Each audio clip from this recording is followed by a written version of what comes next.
पाऊस सुरू झाला की काहीतरी चटपटीत खावंसं वाटतं. हो ना, तुम्हालाही खावंसं वाटतं ना? हो. तर काय वाटतं, गरमागरम भजी, त्याच्याबरोबर चहा किंवा थालीपीठं, तिखट पुऱ्या किंवा काहीतरी तळलेलं पापड असो, ममरी असो किंवा कोरडे पापडे, काहीही असो, पण काहीतरी खावंसं वाटतं. थालीपीठाच्या ऐवजी आपण आज करणार आहोत चमचमीत अशा पुऱ्या, अगदी कुरकुरीत पातळ लाटलेल्या, आणि याची चव ना अगदी भाकरवडीसारखी लागते. एकदा तुम्हीही करून पहा आणि व्हिडिओ आवडल्यास अगदी मोठ्या मनानं लाईक, सबस्क्राईब आणि तुमच्या मित्रमैत्रिणीमध्ये शेअर करा. तर चला सुरुवात करूया आजच्या व्हिडिओला आपल्या. तर बाहेर पाऊस पडतोय आणि काहीतरी चटपटीत खावंसं वाटतंय. तर चला आज करूया आपण तिखट पुऱ्या.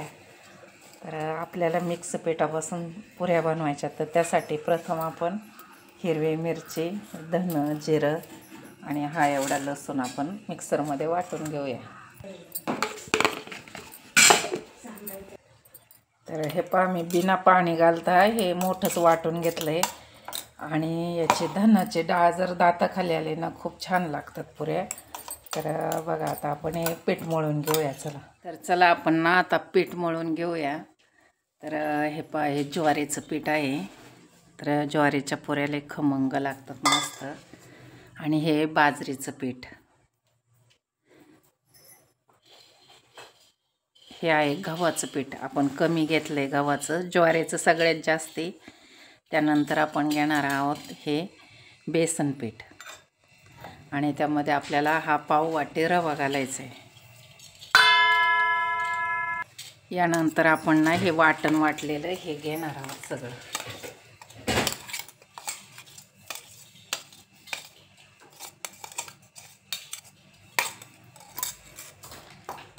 यानंतर आपण टाकणार आहे हे 1 चमचा लाल तिखट.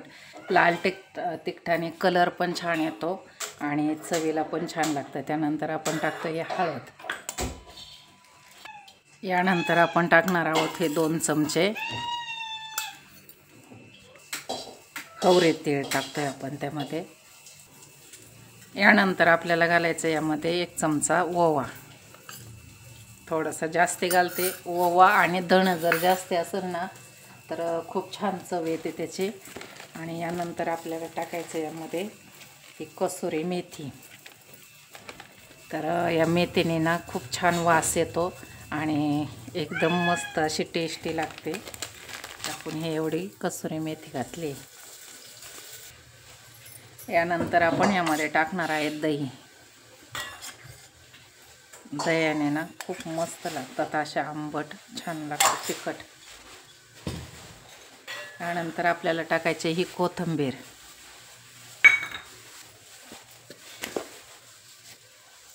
आणि त्याचबरोबर आपल्याला चवीनुसार मीठ टाकायचं.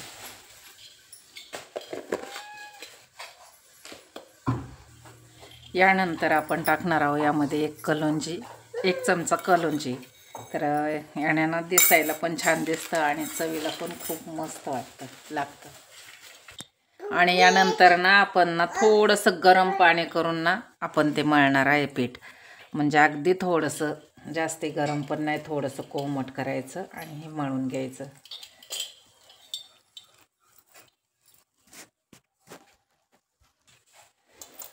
आणि पीठ थोडंसं गठ्ठच मळायचं. पुऱ्यांना पीठ जेवढं गठ्ठ असेल तितकी छान पुरी होती.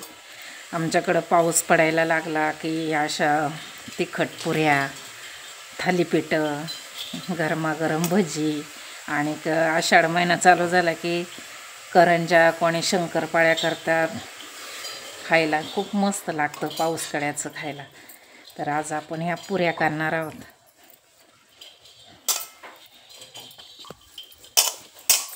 आणि पहा, मस्त असं आपलं पीठ मळून झाले. आणि त्यानंतर आपण थोडासा तेलाचा हात लावणार आहे त्याला.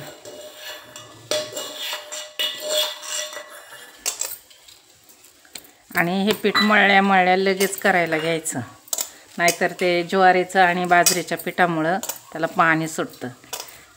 तसं रवा असल्यामुळं एवढं नाही सुटत, पण मस्त असं लगे केलेलं छान.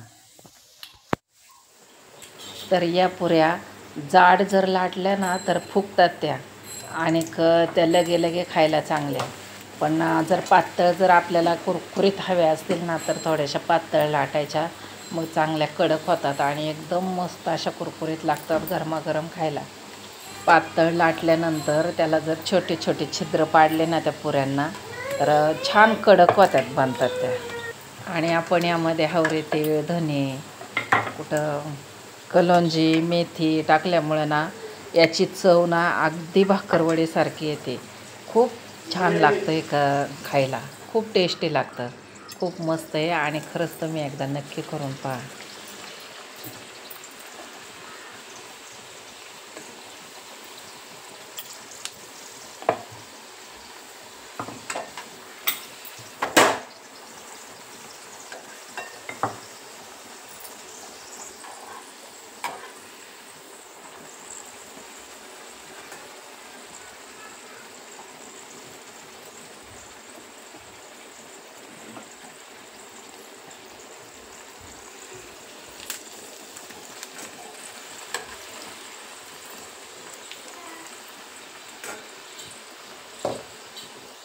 तर हे पहा, आपल्या ना सगळ्या पुऱ्या तळून झालेल्या आहेत. आणि आपण जाड केल्या नाहीत, पातळ केल्या का तर त्या कडक एकदम मस्त लागतात. आणि जाड केल्या ना त्या फुगत्यात आणि मऊ पडतात. पण ह्या पुऱ्या ना राहिल्या तरी 2 दिवस थोड्याशा थंड झाल्या ना, हवा बंद डब्यामध्ये ठेवल्या ना अगदी मस्त होतात. हे बघा, मी पातळ लाटलेत का तर त्या कुरकुरीत लागण्यासाठी.